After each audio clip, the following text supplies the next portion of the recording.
नमस्कार। राम राम। स्वागत है आप सभी लोगों का हमारे ऑनलाइन प्लेटफॉर्म गौरव ज्ञान विहार पर। आज संविधान की अनुसूचियों के बारे में विशेष चर्चा की जाएगी। वीडियो को अंत तक जरूर देखें, लाइक शेयर एंड सब्सक्राइब करें। जैसा कि आपको वीडियो में दिखाई दे रहा है, आज हम अनुसूची जो भारत के संविधान में अनुसूचियां दी गई हैं उनके बारे में बात करेंगे। अनुसूचियों को समझने से पहले मैं आपको ये बता देता हूं कि संविधान निर्माण के समय जो अनुसूचियों की संख्या थी वो 8 थी, लेकिन वर्तमान में अनुसूचियों की संख्या 12 हो चुकी है। तो शुरुआत में हम 8 अनुसूचियों को पढ़ेंगे, बाद में किस संशोधन के द्वारा किस वर्ष 9वीं अनुसूची, किस वर्ष 10वीं अनुसूची, किस वर्ष 11वीं और 12वीं अनुसूची किस किस विषय से संबंधित थी, उन सब के बारे में चर्चा करेंगे। शुरुआत में एक सारणी के माध्यम से बहुत सरल और सिंपल भाषा में समझाऊंगा। एक सारणी के माध्यम से मैं तुम्हें बताऊंगा कि किसमें किस विषय का उल्लेख है, क्या प्रावधान किए गए हैं, अनुसूचियों में क्या दिया गया है। तो चलो शुरू करते हैं। शुरुआत में बात करेंगे पहली अनुसूची। पहली जो अनुसूची है उसमें 28 राज्य, वर्तमान में जो 28 राज्य हैं और 8 केंद्र शासित प्रदेशों का वर्णन किया गया है। 8 केंद्र शासित प्रदेश। इसमें बताया गया है कि भारत जो कि एक संघ है उसमें 28 जो राज्य हैं उनका उल्लेख है और 8 जो केंद्र शासित प्रदेश हैं उनका उल्लेख है। ये जो पहली अनुसूची है, ये पहली अनुसूची 28 राज्य और 8 केंद्र शासित प्रदेशों से संबंधित है। दूसरी अनुसूची, आपको पता है कि भारत का जो संविधान लिखा गया था उस समय, आज के दौर में भी हम देखते हैं कि जो राजनीति के जो लोग होते हैं वो सबसे पहले अपने वेतन की बात करते हैं। तो दूसरी अनुसूची में क्या है, पदाधिकारियां, जितने भी पदाधिकारी हैं उनके वेतन का प्रावधान है। उनके वेतन का प्रावधान किसमें है, दूसरी अनुसूची में। तो अगर आपसे कोई पूछे कि राष्ट्रपति का वेतन कौन सी अनुसूची में है, उपराष्ट्रपति का वेतन कौन सी अनुसूची में, प्रधानमंत्री का वेतन किस अनुसूची में है, आपसे कोई पूछे राज्यपाल का वेतन किस अनुसूची में है, महान्यायवादी का वेतन किस अनुसूची में है, तो आप बताएंगे कि इन सभी पदाधिकारियों का वेतन दूसरी अनुसूची में दिया गया है। इसके बाद ये जो पदाधिकारी जिनको वेतन दिया जा रहा है उन पदाधिकारियों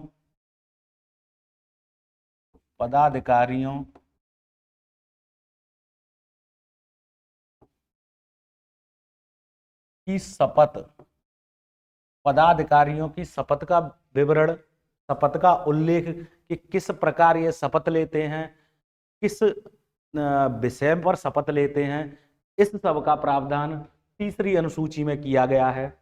चौथी जो अनुसूची है वो राज्यों को राज्यसभा में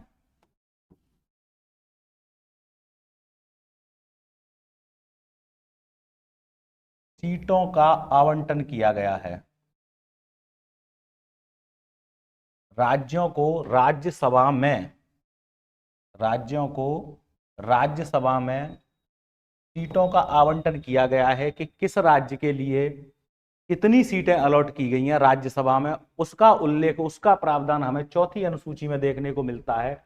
पांचवी जो अनुसूची है वो अनुसूचित जाति, SC व ST के प्रशासन से संबंधित है।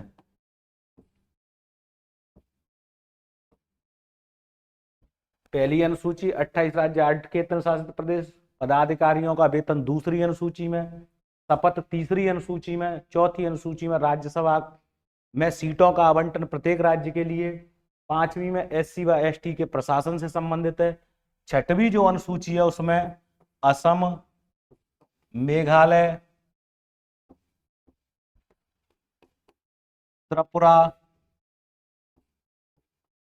और मिजोरम। इसमें तो पूरे देश के एससी एसटी के प्रशासन से संबंधित है, लेकिन ये असम, मेघालय, त्रिपुरा और मिजोरम ये एसटी के जो क्षेत्र हैं, जो अनुसूचित जनजाति के क्षेत्रों का प्रशासन है, उसका विवरण 6वीं अनुसूची में दिया गया है। इसमें 4 राज्य हैं और कई बार ये राज्य पूछ लिए जाते हैं कि किन किन राज्यों के लिए, किन किन राज्यों के एसटी के क्षेत्रों का प्रावधान 6वीं अनुसूची में मिलता है। तो हम याद करेंगे असम, मेघालय, त्रिपुरा और मिजोरम। 7वीं जो अनुसूची है वो विषयों से संबंधित है। इसमें केंद्र सरकार व राज्य सरकार को विषयों का आवंटन किया गया है, विषयों का आवंटन किया गया है। और आपको पता है कि विषयों का आवंटन, विषयों का जो आवंटन किया है वो किस प्रकार से किया है। 3 सूचियां बनाई हैं, केंद्र सूची, केंद्र सूची जिसको संघ सूची भी कहते हैं, संघ सूची भी कहते हैं। दूसरी है राज्य सूची और तीसरी है समवर्ती सूची।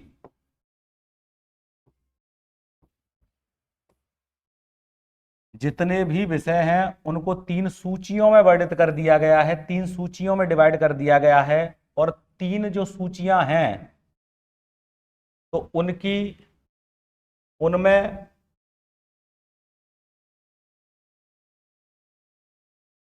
पहले कितने विषय थे और वर्तमान में कितने विषय हैं। तो देखो, केंद्र सूची में पहले 97 विषय थे, 97। वर्तमान में 100 विषय हैं। राज्य सूची में पहले 66 विषय थे, वर्तमान में 61 विषय हैं। समवर्ती सूची में पहले 47 विषय थे, वर्तमान में 52 विषय हैं।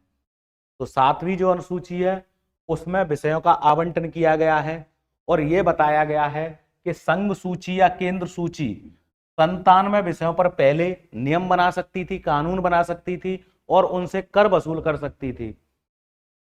लेकिन वर्तमान में उसको 100 विषय आवंटित किए गए हैं। राज्य सूची 66 विषयों पर नियम बना सकती थी, लेकिन वर्तमान में 61 विषयों पर नियम बना सकती है और उनसे कर वसूल कर सकती है। समवर्ती सूची में 47 विषय हैं, वर्तमान में 52 विषय हैं। जितने भी विषय केंद्र सूची में बढ़ते हैं उन पर केंद्र सरकार नियम बनाएगी, जो राज्य सूची में बढ़ते हैं उन पर राज्य सरकार बनाएगी। लेकिन जो समवर्ती सूची में बढ़ते हैं उन पर केंद्र व राज्य दोनों बनाएंगे, केंद्र व राज्य दोनों मिलकर उन विषयों पर नियम बनाएंगे। लेकिन अगर केंद्र और राज्य दोनों की विचारधाराओं में अगर टकराव होता है, अगर दोनों के नियमों में टकराव होता है, तो केंद्र सरकार का निर्णय मान्य होगा, राज्य सरकार का निर्णय मान्य नहीं होगा।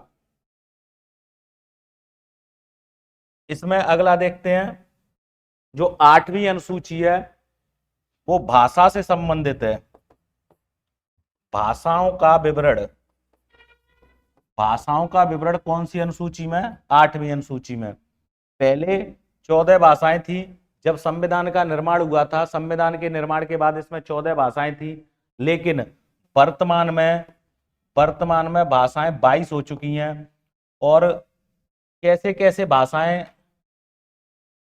भाषाएं बांटी गई हैं उनके बारे में बता रहा हूं मैं।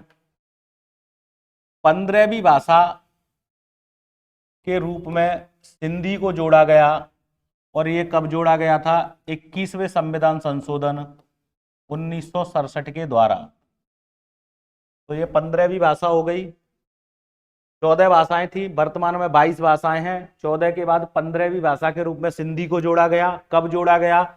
एक संविधान संशोधन किया गया था 21वां। कब किया गया? 1967 में। उसके बाद में 16, 17 और 18 3 नई भाषा, मणिपुरी, कोंकणी और नेपाली, इन तीनों को जोड़ा गया। इन तीनों को जोड़ा गया 71वें संविधान संशोधन के तहत। 71वें संविधान संशोधन के तहत इन तीनों भाषाओं को जोड़ा गया और यह संविधान संशोधन किया गया था 1992 में। यह संविधान संशोधन कब किया गया था? 1992 में। मणिपुरी, कोंकणी और नेपाली तीन भाषाओं को जोड़ा गया 71वें संविधान संशोधन के तहत। उसके बाद में संथाली, डोंगरी, बोडो और मैथिली, यानी 19, 20, 21 और 22 इन चार भाषाओं को जोड़ा गया। और किस संविधान संशोधन के तहत जोड़ा गया था? इन्हें 92वें संविधान संशोधन के तहत जोड़ा गया था, जो हुआ था 2003 में। 92वां संविधान संशोधन कब हुआ था? 2003 में। तो 8वीं अनुसूची को एक बार दोबारा से देखते हैं। शुरुआत में 8वीं अनुसूची में 14 भाषाएं वर्णित थी जिनको संवैधानिक दर्जा दिया गया था। किसी भाषा को संवैधानिक दर्जा तब दिया जाता है जब उस भाषा का अपना व्याकरण हो, अपना साहित्य हो। अगर तो उस समय 14 भाषाएं जो संविधान का दर्जा प्राप्त कर चुकी थी, लेकिन बाद में सिंधी भाषा को 15वीं भाषा के रूप में 21वें संविधान संशोधन 1967 के द्वारा, मणिपुरी, कोंकणी, नेपाली तीनों को 71वें संविधान संशोधन 1992 के द्वारा, संथाली, डोंगरी, बोडो और मैथिली इन चारों को 92वें संविधान संशोधन 2003 के द्वारा जोड़ा गया और वर्तमान में 22 भाषाओं को संवैधानिक दर्जा प्राप्त है। कई बार डायरेक्ट क्वेश्चन आ जाता है कि कितनी भाषाओं को वर्तमान में संविधान में संवैधानिक दर्जा प्राप्त है, तो इस बात का ध्यान रखना आप, 22 भाषाओं को संवैधानिक दर्जा प्राप्त है। इसके बाद में चलते हैं आगे। इसके बाद में 8 अनुसूचियां शुरुआत में थी, फिर नवी अनुसूची जोड़ी गई। और किस संशोधन के द्वारा? क्योंकि बाद में जितनी भी अनुसूची जोड़ी गई हैं उनके लिए कोई ना कोई संशोधन करना पड़ा है। तो वो संशोधन कब हुआ, उसका वर्ष क्या है और उसमें क्या उल्लेख किया गया था, क्या विवरण, क्या प्रावधान जोड़े गए थे, उन सब के बारे में चर्चा करेंगे। तो 9वीं जो अनुसूची है वो पहले संविधान संशोधन, तो संशोधन कौन सा था? पहला। और कब हुआ था ये? वर्ष कौन सी थी? 1951। यानी 9वीं जो अनुसूची है उसे पहले संविधान संशोधन 1951 के द्वारा जोड़ा गया। और इसमें क्या है? इसमें भूमि सुधार से संबंधित नियम बनाए थे। इसमें भूमि सुधार से संबंधित नियम थे। 10वीं जो अनुसूची है, 10वीं अनुसूची कब जोड़ी गई? 52वें संविधान संशोधन के द्वारा। और ये 52वां संविधान संशोधन कब हुआ? 1985 में। 52वां संविधान संशोधन कब हुआ? 1985 में। इसमें क्या है? इसमें दल बदल से संबंधित नियम है। दल बदल, कोई व्यक्ति एक पार्टी में शामिल होकर टिकट लेकर उस पार्टी से जीत जाता है, उसके बाद में वो पार्टी चेंज कर लेता है, उसको कहते हैं दल बदल। वो एक दल से दूसरे दल में शामिल होने के लिए जाता है तो उसको कहते हैं दल बदल।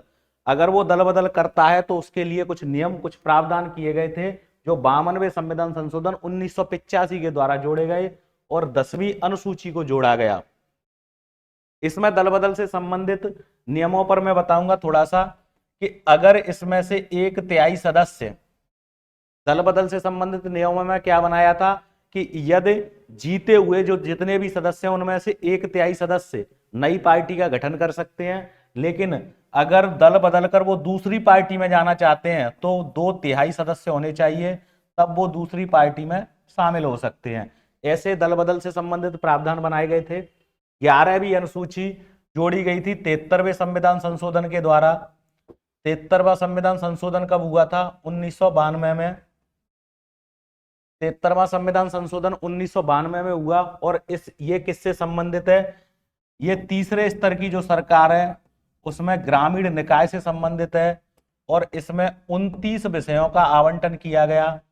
ग्रामीण निकायों को कितने विषय दिए गए थे? 29 विषय। ग्रामीण निकायों को 29 विषय दिए गए थे। 29 विषय दिए गए थे ग्रामीण निकायों को। तो ध्यान रखना 11वीं जो अनुसूची है वो 73वें संविधान संशोधन 1992 के द्वारा जोड़ी गई, जिसमें ग्रामीण निकाय में 29 विषय जोड़े गए। ग्रामीण निकाय जो पंचायती राज व्यवस्था तीसरे स्तर की जो सरकार है उसके लिए 29 विषय जोड़े गए।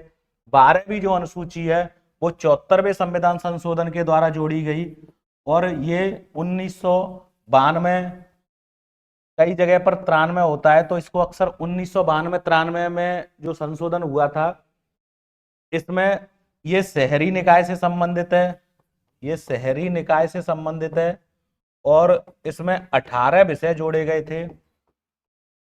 तो ध्यान रखना इसमें कितनी विषयों का विवरण है, 18 विषय जोड़े गए थे इसमें। 12वीं अनुसूची 74वें संविधान संशोधन 1992 93 के द्वारा हुई और ये शहरी निकाय या नगरीय निकाय से संबंधित है। एक बार पुनः इसका रिवीजन कर लेते हैं, देख लेते हैं दोबारा से। पहली अनुसूची 28 राज्य और 8 केंद्र शासित प्रदेशों से है। दूसरी और तीसरी अनुसूची लगभग एक जैसी हैं, केवल उसमें शुरुआत में आपको भी पता है पदाधिकारी अपने वेतन से संबंधित नियम बनाएंगे तो वेतन का उल्लेख है दूसरी में, उसके बाद में वो शपथ लेंगे तो तीसरी में शपथ का उल्लेख है। पदाधिकारी जितने भी पदाधिकारी जो पदाधिकारियों का भी इसमें विवरण है कि जैसे राष्ट्रपति है, उपराष्ट्रपति है, प्रधानमंत्री है, राज्यपाल है, महान्यायवादी है, ये सारे जो पदाधिकारी हैं उनके वेतन का प्रावधान दूसरी में और उनके शपथ का प्रावधान तीसरी अनुसूची में। चौथी जो अनुसूची है उसमें राज्यसभा की सीटों का आवंटन किया गया है कि एक राज्य के लिए, जैसे राजस्थान राज्य के लिए कितनी सीटें दी जाएंगी, उत्तर प्रदेश राज्य के लिए कितनी सीटें अलॉट होंगी, इस प्रकार राज्यों को राज्यसभा में सीटों का आवंटन किया गया है। 5वीं जो अनुसूची है वो SC और ST अनुसूचित जाति और अनुसूचित जनजाति के जो प्रशासन से संबंधित नियमों का उल्लेख है, इसमें नियमों का प्रावधान है इसमें।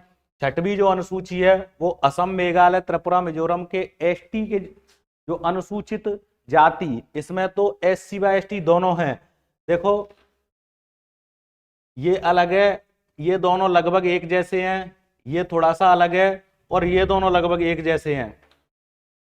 इनमें वेतन और शपथ की बात है, इसमें 28 राज्य और 8 केंद्र शासित प्रदेश हैं, इसमें सीटों का आवंटन है, इसमें SC और ST के लिए है, ये 4 स्पेशल राज्य हैं असम, मेघालय, त्रिपुरा और मिजोरम के, इसमें SC व ST दोनों हैं, इसमें ST अकेला है। तो ये ST के अनुसूचित क्षेत्रों के प्रशासन से संबंधित है। 7वीं अनुसूची में विषयों का आवंटन है, जो कि मैंने तुम्हें आगे बताया कि विषयों का आवंटन कैसे किया गया था। 3 प्रकार की सूचियां हैं, केंद्र सूची, राज्य सूची, समवर्ती सूची। केंद्र सूची में पहले 97 विषय थे, वर्तमान में 100 हैं। राज्य सूची में पहले 66 विषय थे, वर्तमान में 61 हैं और समवर्ती सूची में 47 विषय हैं, वर्तमान में 52 है। समवर्ती सूची पर केंद्र व राज्य दोनों मिलकर नियम और कानून बनाते हैं। केंद्र सूची पर केंद्र बनाता है और राज्य सूची पर राज्य बनाता है। आगे देखते हैं, इसमें शुरुआत में जो 8वीं अनुसूची मैंने तुम्हें बताई थी, 8वीं अनुसूची भाषा से संबंधित है। शुरुआत में 14 भाषाओं को संवैधानिक दर्जा दिया गया था। 15वीं भाषा हिंदी के रूप में जोड़ी गई। कब जोड़ी गई? 21वें संविधान संशोधन। अगर कोई तुमसे पूछे कौन से संशोधन के द्वारा जोड़ी गई तो 21वें। कब हुआ था यह संविधान संशोधन? 1967 में। मणिपुरी, कोंकणी और नेपाली तीनों को 71वें संविधान संशोधन 1992 के द्वारा जोड़ा गया। संथाली, डोंगरी, बोडो और मैथिली इनको 92वें संविधान संशोधन 2003 के द्वारा जोड़ा गया। इस प्रकार वर्तमान में 22 भाषाएं उल्लेखित हैं और 22 भाषाओं को संवैधानिक दर्जा प्राप्त है संविधान में। अगला देखते हैं, इसके बाद में 8 अनुसूचियां थी और वर्तमान में 12 हो गई हैं। तो किस प्रकार से 9वीं अनुसूची जोड़ी गई?